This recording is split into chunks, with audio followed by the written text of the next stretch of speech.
వర్షాన్ని సైతం లెక్క చేయకుండా అరకు పార్లమెంట్ ఉమ్మడి అభ్యర్థిని కొత్తపల్లి గీత ఎన్నికల ప్రచారంలో పాల్గొన్నారు. ఎన్నికల ప్రచారంలో భాగంగా రొంపచోడవరం నియోజకవర్గం గంగవరం మండలం ముల్లేరు గ్రామంలో ప్రచార రథం నుండి ఓటర్లను ఉద్దేశించి ప్రసంగించారు.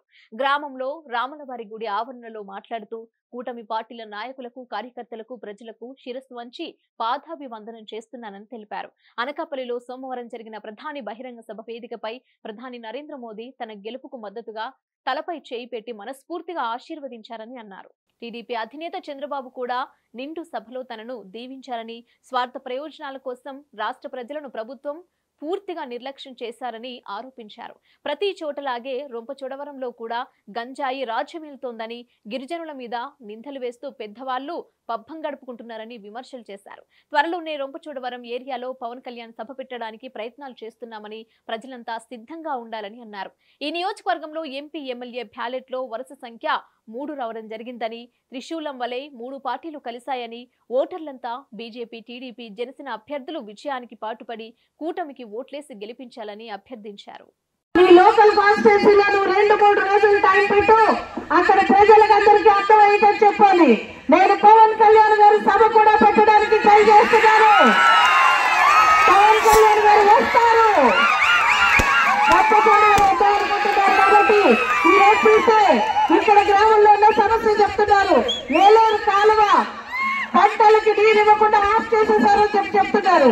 అది వెంటనే పునరుద్ధరిస్తాం, పంట పొలాలకు నీళ్లు ఇస్తాం. రొంపచోడవరం కాన్స్టిట్యూన్సీలో ఇక్కడ మిగతా కాన్స్టిట్యూన్సీకి ఇక్కడికి ఒక డిఫరెన్స్ ఉంది. ఏంటంటే మనకి చాలా అడ్వాంటేజ్. అది ఎమ్మెల్యే 3, ఎంపీ కూడా 3 నెంబరే. 2 బూత్లో 3వ నెంబర్. త్రిశూలో 3 నెంబర్. 3 పార్టీలు 3వ నెంబర్ పై మీరందరూ కూడా మీ అమూల్యమైన ఓటు వేసి శిరీషాదేవిని ఎమ్మెల్యేగా, అలాగే మీ బిడ్డలైన నన్ను మీరందరూ కూడా అఖండమైన మెజార్టీతో గెలిపిస్తారని కోరి ప్రార్థిస్తూ, కన్నేరు లిఫ్ట్ ఇరిగేషన్ మోహనాపురంది సమస్య ఎప్పటి నుంచో ఉంది.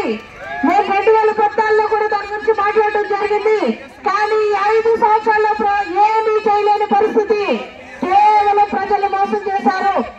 లిఫ్ట్ ఇరిగేషన్ ప్రాజెక్ట్ కూడా ఖచ్చితంగా చంద్రబాబు నాయుడు గారి దృష్టికి తీసుకొచ్చి పూర్తి చేయడం జరుగుతుంది. అలాగే ఎంఆర్పీఎస్ నాయకులు ఇక్కడ ఉన్నారు.